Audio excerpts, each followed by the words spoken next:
ರಾಜ್ಯದಲ್ಲಿ ರಸಗೊಬ್ಬರದ ಸಮಸ್ಯೆ ಇದೀಗ ಮಿತಿ ಮೀರ್ತಾ ಇದೆ. ಮಳೆ ಆಗ್ತಾ ಇದೆ, ಆದರೂ ಕೂಡ ರಾಜ್ಯದ ರೈತರಿಗೆ ರಸಗೊಬ್ಬರ ಸಿಗ್ತಾ ಇಲ್ಲ. ರಸಗೊಬ್ಬರ ವಿತರಣೆ ಮಾಡದೆ ಕೃಷಿ ಅಧಿಕಾರಿಗಳು ಕಳ್ಳಾಟವನ್ನು ಆಡ್ತಾ ಇದ್ದಾರೆ. ರಸಗೊಬ್ಬರ ಇದೆ, ಆದರೂ ಕೂಡ ಅದನ್ನ ವಿತರಣೆ ಮಾಡದೆ ಕೃಷಿ ಅಧಿಕಾರಿಗಳು ಕಳ್ಳಾಟವಾಡ್ತಾ ಇದ್ದಾರೆ. ಕೃಷಿ ಅಧಿಕಾರಿಗಳ ಆಟಾಟೋಪಕ್ಕೆ ಬ್ರೇಕ್ ಹಾಕೋದು ಯಾವಾಗ ಹಾಗಾದ್ರೆ? ರಾಜ್ಯದಲ್ಲಿ ರಸಗೊಬ್ಬರ ಸಮಸ್ಯೆಗೆ ಅಧಿಕಾರಿಗಳೇ ಕಾರಣ. ರಸಗೊಬ್ಬರ ಸಮಸ್ಯೆ ಉಲ್ಬಣ ಆಗೋದಕ್ಕೆ ಆಫೀಸರ್ಸ್ಗಳ ನಿರ್ಲಕ್ಷ್ಯವೇ ಮುಖ್ಯ ಕಾರಣ. ಸರಿಯಾಗಿ ಮಾಹಿತಿಯನ್ನೇ ಕೊಡದೆ ರಸಗೊಬ್ಬರ ಸಮಸ್ಯೆ ಉಲ್ಬಣ ಆಗಿದೆ. ಈಗ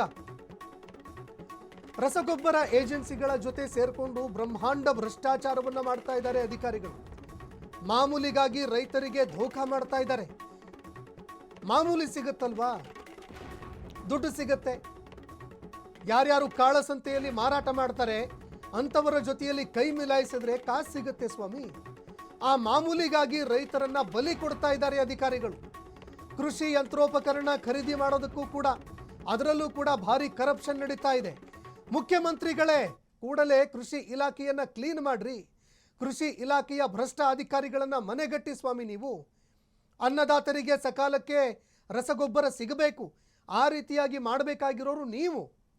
ಆದರೆ ನೀವು ಸಂಪುಟ ರಚನೆಯಲ್ಲಿ ಒಂದು ಕಡೆ ಬ್ಯುಸಿಯಾಗಿದ್ದೀರಿ, ಪರಿಷತ್ ಚುನಾವಣೆಯಲ್ಲಿ ಬ್ಯುಸಿಯಾಗಿದ್ದೀರಿ.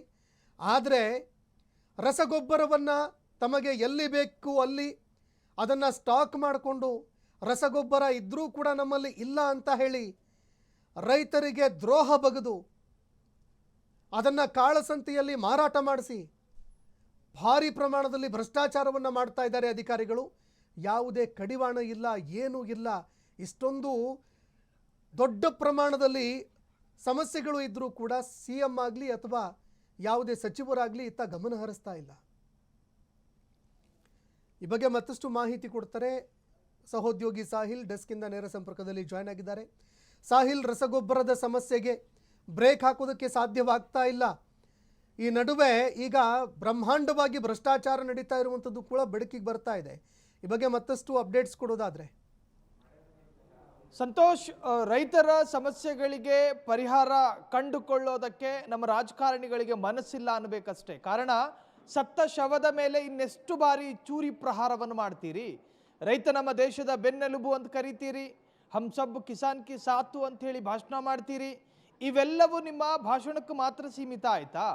5 ಲಕ್ಷ ಟನ್ ಗೊಬ್ಬರದ ಅವಶ್ಯಕತೆ ಇದ್ದ ಜಾಗಕ್ಕೆ ಕೇವಲ ಕೇಂದ್ರ ಸರ್ಕಾರ ಪೂರೈಕೆ ಮಾಡೋದು 1 ಲಕ್ಷ ಟನ್ಗಳು ಮಾತ್ರ. ಅಲ್ಲಿ ವ್ಯತ್ಯಾಸ ಎಷ್ಟು? 4 ಲಕ್ಷ ಟನ್ಗಳಷ್ಟು ಗೊಬ್ಬರದ ವ್ಯತ್ಯಾಸ ಅಲ್ರಿ. ಕೇಂದ್ರದ ವ್ಯಾಪ್ತಿಯಲ್ಲಿ ರಸಗೊಬ್ಬರ ಪೂರೈಕೆಯಾಗಬೇಕು ಸರಿ, ಆದರೆ ರಾಜ್ಯದಲ್ಲಿ ಇನ್ನೂ ಕೂಡ ಏನು ಕೃಷಿ ಖಾತೆ ಹಂಚಿಕೆ ಆಗಿಲ್ಲ. CM ರ ಕೈಯಲ್ಲೇ ಆ ಖಾತೆಯೂ ಇದೆ. ನೀವು ರಾಜ್ಯಕ್ಕೆ ಎಷ್ಟು ಬೇಕು ಇಂಡೆಂಟ್ ಅನ್ನೋ ಪದ್ಧತಿಯನ್ನು ನೀವು ಪ್ರಾಯೋಗಿಕಕ್ಕೆ ತಂದಿಲ್ಲ. ಎಷ್ಟು ಆರ್ಡರ್ ಮಾಡ್ತೀರಾ? ನೀವು ಮಾಡೋದಕ್ಕೆ ಸಾಧ್ಯ ಆಗಲಿಲ್ಲ.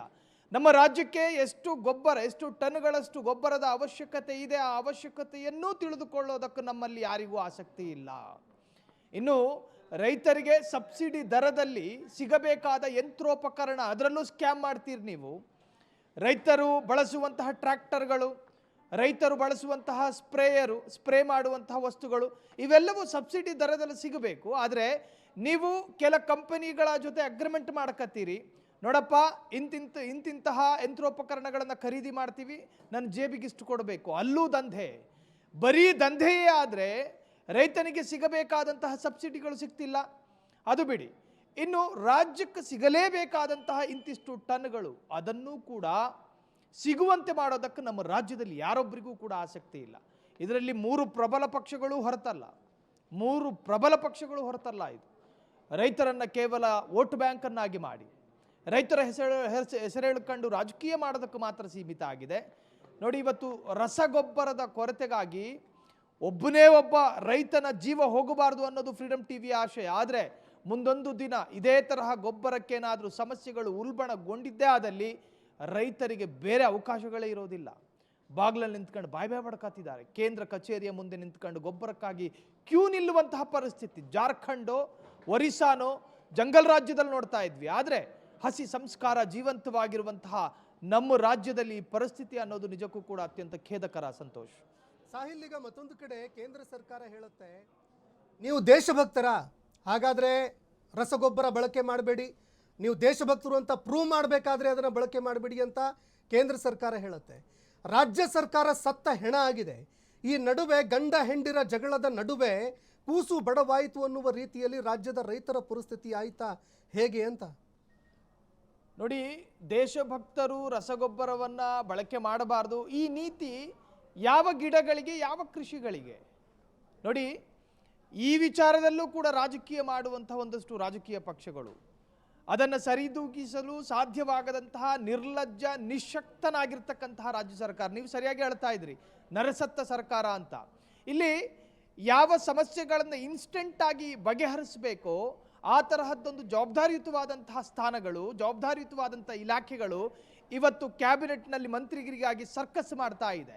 ರೈತ ಇಲ್ಲಿ ನರಳಾಡ್ತಾ ಇದ್ದಾನೆ, ರೈತ ಇಲ್ಲಿ ಗೋಳಾಡ್ತಾ ಇದ್ದಾನೆ, ರೈತನಿಲ್ಲಿ ಬಾಯಿ ಬಡಕತಾ ಇದ್ದಾನೆ. ಇದನ್ನು ಸ್ಪಂದಿಸುವ, ಇದಕ್ಕೆ ಪರಿಹಾರ ಕಂಡುಕೊಳ್ಳುವ ಯಾವ ಜನಪ್ರತಿನಿಧಿಗಳೂ ಕೂಡ ಅವರ ಕಣ್ಣುಗಳು ಮಾತನಾಡ್ತಾ ಇಲ್ಲ, ಅವರ ನಾಲಿಗೆಗಳು ನಿಶಬ್ದವಾಗಿದೆ.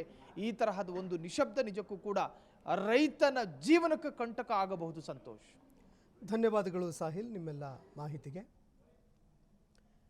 ನೋಡಿ, ಕಳೆದ 3-4 ದಿನಗಳಿಂದ ನಿರಂತರವಾಗಿ ಈ ಅಧ್ವಾನವನ್ನು ಬಿಚ್ಚಿಡ್ತಾ ಇದ್ದೀವಿ ನಾವು. ಆದರೂ ಕೂಡ ಈ ಎಮ್ಮೆ ಚರ್ಮದ ನಮ್ಮ ಏನು ವ್ಯವಸ್ಥೆ ಇದೆ ಅದಕ್ಕೆ ಅದು ಯಾವುದೇ ರೀತಿಯಲ್ಲೂ ಕೂಡ ತಾಗ್ತಾ ಇಲ್ಲ.